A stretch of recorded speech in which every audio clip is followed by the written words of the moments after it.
नमस्कार, आप देख रहे हैं न्यूज फोनेशन। मैं हूं आपके साथ नरोत्तम सिंह। झारखंड में एक बार फिर से सत्ता परिवर्तन हुआ है। चंपई सोरेन मुख्यमंत्री पद से इस्तीफा देते हैं और हेमंत सोरेन एक बार फिर से मुख्यमंत्री के तौर पर शपथ लेंगे। हेमंत सोरेन राज्यपाल से मुलाकात करते हैं, सरकार बनाने का प्रस्ताव देते हैं, अपने विधायकों का वहां परेड भी करवाते हैं राजभवन में। अब हेमंत सोरेन है जो एक बार फिर से झारखंड के मुख्यमंत्री के तौर पर शपथ लेंगे। आपको बता दें कि हेमंत सोरेन 154 दिन जेल में रहे, लेकिन जब वो जेल से अब बाहर आते हैं वैसे ही अब वो शपथ लेंगे मुख्यमंत्री के तौर पर। 152 दिन का कार्यकाल चंपई सोरेन का रहा। अब चंपई सोरेन इस्तीफा दे दिए हैं। 31 जनवरी को गिरफ्तारी हुई थी हेमंत सोरेन की और 28 जून को रिहाई हो गई है। रिहाई होते ही उन्होंने अब सरकार बनाने का दावा भी पेश कर दिया है। 31 जनवरी को मुख्यमंत्री के तौर पर चंपई सोरेन शपथ लिए थे और आज 3 जुलाई को उन्होंने इस्तीफा दे दिया है। इन सभी विषयों पर बातचीत करने के लिए हमारे सहयोगी देवांशु जी हैं। किस प्रकार से देखते हैं चुनाव से 4 महीना पहले हेमंत सोरेन एक बार फिर से मुख्यमंत्री के तौर पर शपथ लेंगे, चंपई सोरेन का इस्तीफा करवाना झारखंड के सियासत में कितना बड़ा उलटफेर है? देखिए, आगामी नवंबर महीने में नरोत्तम जो है वो झारखंड में विधानसभा के चुनाव जो हैं वो होने हैं। आपने कहा कि 152 दिन जो है वो मुख्यमंत्री जो हैं वो रहे हैं चंपई सोरेन। या कहें कि कुल मिला के करीब 5 महीने जो हैं वो सीएम रहे चंपई सोरेन। और 5 महीने जो उनका काम करने का पैटर्न रहा, एक तो बहुत ही साफ सभी के जो है वो नेता हैं मुख्यमंत्री के तौर पर। देखिए, साफ सभी तो उनकी बहुत अरसे से रही है, लेकिन जिस तरीके से मुख्यमंत्री के रूप में उनके कार्यकाल को हमेशा जो है वो याद किया जो है वो जाएगा। कई ऐसे फैसले जो है वो चंपई सोरेन के द्वारा जो है वो लिया गया। चाहे आप देख लीजिए कि 200 यूनिट बिजली जो है वो फ्री दिया जाएगा। और बीते जो याद होगा कि कैबिनेट की बैठक में ये भी फैसला लिया गया कि सरकारी नौकरियों को लेकर जो है वो नोटिफिकेशन भी आएगा। चाहे आप देख लीजिए उन्होंने ये भी कहा कि जातिगत जनगणना जो है वो झारखंड में होगा। हालांकि कब होगा, कैसे होगा, इसकी प्रारूप जो है वो तय नहीं किया गया था, लेकिन ये ऐलान कैबिनेट के जरिए जो है वो कर दिया गया था कि झारखंड में भी बिहार के तर्ज पर जो है वो जो है वो जाति आधारित जनगणना जो है वो करवाई जाएगी। इसके अलावा सबसे महत्वपूर्ण महिलाओं को लुभाने के लिए जो चंपई सोरेन का जो फैसला रहा, एक कि 25 साल से ऊपर और 50 साल के नीचे जो भी महिलाएं हैं, ज़रूरतमंद महिलाएं, उन सभी को पर मंथ 1000 रुपया जो है वो दिया जाएगा। और बाज़ाब्ता ये काम बहुत ही आगे से बढ़ रहा था, मतलब आगे चल पड़ा था। मतलब कि मुझे लग रहा था कि ये मतलब कि विधानसभा इलेक्शन से पहले जो है वो बेनिफिशियरी महिलाओं को मिलना भी शुरू हो जाता है। मतलब कि इतने बुलेट रफ्तार से जो है, कहने का तात्पर्य है कि 152 जो दिन चंपई सोरेन के रहे बतौर मुख्यमंत्री, वो बुलेट की रफ्तार से झारखंड में काम कर रहे थे। मतलब और जिस प्रकार से जीतनराम मांझी बिहार में 9 महीने के कार्यकाल में काम कर रहे थे, ठीक उसी प्रकार से चंपई सोरेन भी हुए। 152 दिन का कार्यकाल रहा, एक से बड़े फैसले लिए, लेकिन अंतोगत्वा उन्हें मुख्यमंत्री पद से इस्तीफा देना पड़ा। देखिए, जीतनराम मांझी का कंपैरिजन थोड़ा सा यहाँ पे करना सही नहीं होगा, क्योंकि जब वो हट रहे थे तो परिस्थितियाँ बिहार में अलग थी। और ये उन्होंने स्वेच्छा से इस्तीफा दिया है चंपई सोरेन। तो दोनों परिस्थितियाँ बिल्कुल विपरीत परिस्थितियाँ हैं। वो उस पर डिटेल पे नहीं जाएंगे। हम यहाँ पर बेसिकली ये कहना चाह रहे हैं और अपने दर्शकों को नरोत्तम ये बताना चाह रहे हैं कि आज इस्तीफा हो गया, कल परसों 3 दिन बाद जब भी राज्यपाल जो है वो समय दे दें, जो है वो मुख्यमंत्री के तौर पर फिर से हेमंत सोरेन जो है वो शपथ भी ले लेंगे। उनके साथ मंत्री जो हैं वो कमोबेश कहा जा रहा है कि ऑलमोस्ट सेम होंगे, लेकिन 2-3 नाम जो है वो इधर से उधर हो सकते हैं। तो वो एक बात की बात है। लेकिन क्या झारखंड में विधानसभा चुनाव होने से पहले जो हेमंत सोरेन फिर से मुख्यमंत्री बन रहे हैं, उनको ये फायदा पहुंचाएगा या नुकसान पहुंचाएगा? ये सबसे बड़ा सवाल है और इसी को हम डिकोड करेंगे। बड़े सिलसिलेवार तरीके से हम बताते हैं। जो लोग झारखंड की सियासत को समझते हैं वो तो बढ़िया, जो लोग थोड़ा बहुत समझते हैं उनको हम पूरा समझाने की कोशिश करते हैं, और जो नहीं समझते वो भी थोड़ा बहुत समझिए। तो आप सबसे पहले चलते हैं कि झारखंड विधानसभा में मौजूदा सरकार की स्थिति को देखिए। हम एक ग्राफिक्स जो है वो स्क्रीन पर चला रहे हैं और ये देखिए, सरकार नंबर तो पूरे हैं सरकार के पास, नंबर में कहीं कोई कमी नहीं है। स्क्रीन पर आपको दिख रहा होगा सिलसिलेवार तरीके से झारखंड विधानसभा में जो है कुल 81 सीटें हैं। बहुमत के लिए 41 सीटें चाहिए। महागठबंधन यानी कि हेमंत सरकार वाले साइड में कितने विधायक हैं, तो कुल जो है वो 47 विधायक हैं। कुल जो है वो ये 47 विधायक थे 2019 के हिसाब से, लेकिन 2 विधायक अब कम गए हैं क्योंकि उनके 2 विधायक जो हैं वो सांसद बन गए हैं। ठीक है, झारखंड विधानसभा में ताज़ा स्थिति यह है कि महागठबंधन के पास 47 विधायक हैं और जिसमें कि अगर हम बात करें कि जेएमएम के पास 28 सीटें हैं, कांग्रेस के पास 16 सीटें हैं और आरजेडी के पास 1 सीट सत्यानंद भोक्ता जो कि चतरा से विधायक थे है। और वो तो विधायक फिर से अगर हेमंत सोरेन बनते हैं मुख्यमंत्री तो ये भी जो है वो मंत्री जो हैं वो बनेंगे। ठीक है, ये हम थोड़ा इसलिए दिखा रहे हैं। और बीजेपी वाले साइड चलते हैं या कि एनडीए वाले साइड चलते हैं तो बीजेपी के पास झारखंड विधानसभा में 23 सीटें हैं, जेवीएम के पास 3 सीटें हैं, आजसू के पास 2 सीटें हैं और सीपीआईएमएल ये तब जो है वो उस वक्त जो है वो साथ में एक तरह से था तो वहाँ पर 1 सीटें जो हैं वो जीतने में कामयाब जो हैं वो हुई थी। लेकिन जेवीएम के जो 2 विधायक हाँ, है वो हेमंत सोरेन के पाले में चले हाँ, गए हैं। ये मैं स्थिति बता रहा हूँ कि ये मैं सीट बता रहा हूँ कि झारखंड विधानसभा में क्या क्या बीजेपी के पास 23 सीटें हैं, जेवीएम के पास 3 सीटें हैं और आजसू के पास 2 सीटें हैं और सीपीआईएमएल के पास 1 सीटें जो हैं वो हैं। तब जब चुनाव लड़ी थी तो आजसू भी साथ नहीं थी, लेकिन अब आजसू जो है वो साथ है। तो ये परिस्थितियाँ बदलती रहती है लेकिन ये जो नंबर गेम हमने दिखाया सरकार एकदम आराम से जो है वो बन जाएगी। फ़ायदा करेगा या नुकसान करेगा ये बड़ा सवाल है। देखिए थोड़ा सा अब फ्लैशबैक में चलते हैं नरोत्तम, थोड़ा सा पहले चलते हैं। कब गिरफ्तारी हुई थी? 31 जनवरी 2024 को। उस वक्त जब गिरफ्तार हुआ था तो हेमंत सोरेन क्या क्या आरोप लगा रहे थे मोदी सरकार पर, और जब जेल से रिहा हुए थे 28 जून को, रिहा होने के बाद बिरसा मुंडा चौक जो कि रांची में स्थित है, जब भी कोई नेता बाहर से भी लैंड करते हैं तो बिरसा मुंडा चौक जाना नहीं भूलते।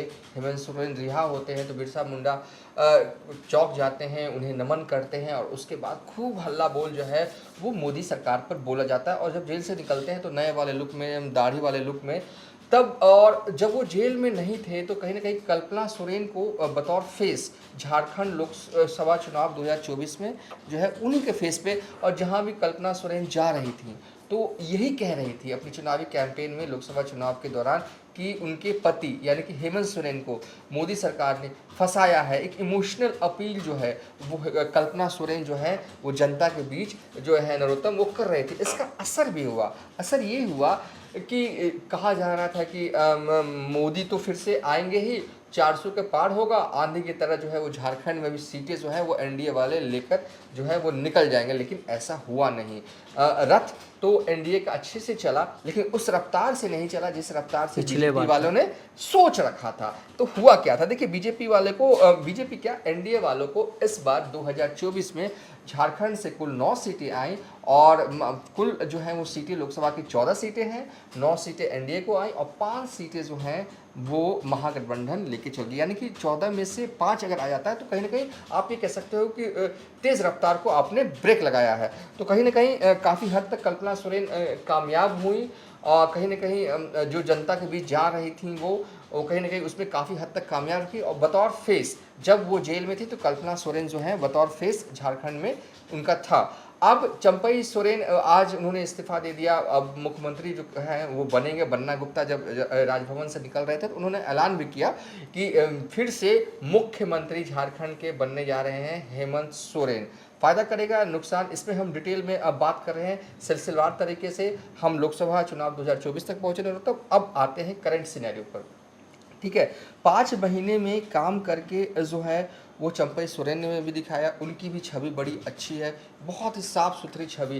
देखिए एक तस्वीर हम आपको दिखा रहे हैं। देखिए ये तस्वीर जब वो मुख्यमंत्री थे चंपई सोरेन, जनता से इस अंदाज में मिलते थे, प्लास्टिक की कुर्सी, प्लास्टिक की टेबल पर बैठकर जनता की समस्याओं को सुनते थे। इस तरीके के साफगोई वाले मुख्यमंत्री के तौर पर पहचान जो है वो चंपई सोरेन ने बनाई। कार्यक्रम उनके लगे हुए थे, कार्यक्रम को रद्द करवाया गया और अब जो है वो इस्तीफा जो है उनका हुआ। तो अब देखिए हमने कई जो पत्रकार हैं झारखंड में उनको फ़ोन घुमाया और उनसे पूछा कि कैसे आप देखते हैं, क्या ये हेमंत सोरेन के लिए पॉजिटिव में जाएगा, क्या ये नेगेटिव में जाएगा? तो मुझे जो जवाब मिला वो ये रहा कि ज़्यादातर का यही मानना है और लोगों से भी मैंने कई जाने करीबी लोगों से भी मैंने बात की, उनका कहना था कि ये लग रहा है, हो सकता है कि जब विधानसभा चुनाव हो तो ये नेगेटिव में जा भी सकता है, क्योंकि अभी इतनी जल्दी क्या है कि हेमंत सोरेन को मुख्यमंत्री बनने की कि जो स्थिति थी वो रहने देते, या फिर अगर आपको मुख्यमंत्री चेंज करना था तो कल्पना सोरेन को भी आप बनाकर आगे की राजनीति जो है वो कर सकते थे। देखिए, हेमंत सोरेन को इसलिए भी बल मिला क्योंकि जो वो रिहा हुए हैं इस बिना पे हुए हैं कि उन पर जो एलिगेशन लगाए गए थे उस एलिगेशन में उनका कोई हाथ नहीं है, ये कोर्ट ने कहा। तो मतलब कि इस वजह से भी हेमंत सोरेन ने सोचा कि अब तो मुझे इस मामले में दोबारा जाना शायद ना हो, तो अब मैं मुख्यमंत्री बन जाता हूँ। तो देखिए, इसके पॉजिटिव भी इम्पैक्ट हैं, इसके नेगेटिव भी इम्पैक्ट हैं। कुछ भी हो सकता है, लोग क्या करेंगे, देखिए झारखंड की जनता क्या करेगी वो तो चुनाव होंगे तब पता चलेगा, नतीजे आएंगे तब पता चलेगा। लेकिन अभी का जो पीरियड है, परसेप्शन बिल्डिंग का पीरियड ये माना जाता है कि अभी घटनाक्रम हो रहा है, तो ऐसे में लोग चीज़ों को देख रहे हैं, समझ रहे हैं, फिर इसी के हिसाब से परसेप्शन बिल्डअप जो है वो होता है। तो ऐसे में मुझे लग रहा है पर्सनल तौर पर कि ये चीज़ें निगेटिव जा सकती। ऐसी क्या अकबकाहट थी चंपई सोरेन को हटाने की? मुख्यमंत्री के तौर पर तो अच्छा काम कर रहे थे ना, आप ही के एजेंडे को ना आगे बढ़ा रहे थे, गरीबों के लिए काम कर रहे थे, युवाओं के लिए भी कह दिया था कि वैकेंसी लेके आ रहे थे। मुझे याद नहीं आ रहा 40,000 या 60,000 वैकेंसी उन्होंने कहा था 1 महीने के अंदर हम लेके आ रहे हैं। वो लेके आते हैं और महिलाओं के लिए 1,000 रुपये महीना देने को देने जा रहे हैं। बहुत फास्ट मूविंग काम हो रहा था, जाति आधारित जनगणना को लेकर भी ऐलान वाया कैबिनेट हो गया था। तो सब कुछ पटरी पर, धरातल पर हो रहा था, तो ऐसी अकबकाहट क्यों? ठीक है, क्या दिक्कत क्या था?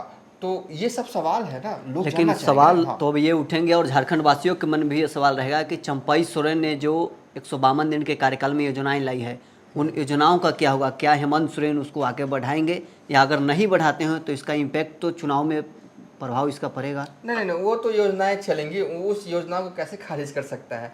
अगर चंपई सोरेन ने ये फैसला लिया है कि महिलाओं को 1,000 रुपये दिए जाएंगे, तो हेमंत सोरेन चाहकर भी उस योजना को कैंसिल नहीं कर पाएंगे। वो इसलिए करें कि पिछले बार जब बिहार में ऐसा 2014 में हाँ। हुआ था, जीतनराम मांझी मुख्यमंत्री थे, तो नीतीश कुमार शपथ लेते के साथ ही मांझी का जितने फैसले थे उसको पलटते जा रहे थे। नहीं, वो जो दोनों फैसले थे ना, वो आसमान और ज़मीन के अंतर वाले, 1-2 फैसले नहीं। मैं तो यहाँ से 5 फैसले ही जो मुख्य तौर पर जो है वो चंपई सोरेन का बता रहा हूँ नरोत्तम। लेकिन जो जीतन राम मांझी ने जो फैसले थे, बैक टू बैक आरक्षण को लेकर ये फैसले थे, वो बड़े बड़े फैसले थे, जिसको पूरा करना या कंटिन्यू करना जो है वो नीतीश कुमार के लिए मतलब कि पॉसिबल ही नहीं था। ये मतलब कि जो चंपई सोरेन ने फैसला लिया है, जो युवाओं के लिए, महिलाओं के लिए, और जो इलेक्ट्रिक 200 यूनिट फ्री देने का, वो एक ऐसा फैसला नहीं है कि जिसे पूरा करने के लिए मतलब कि हेमंत सोरेन कर ही ना पाए पूरा।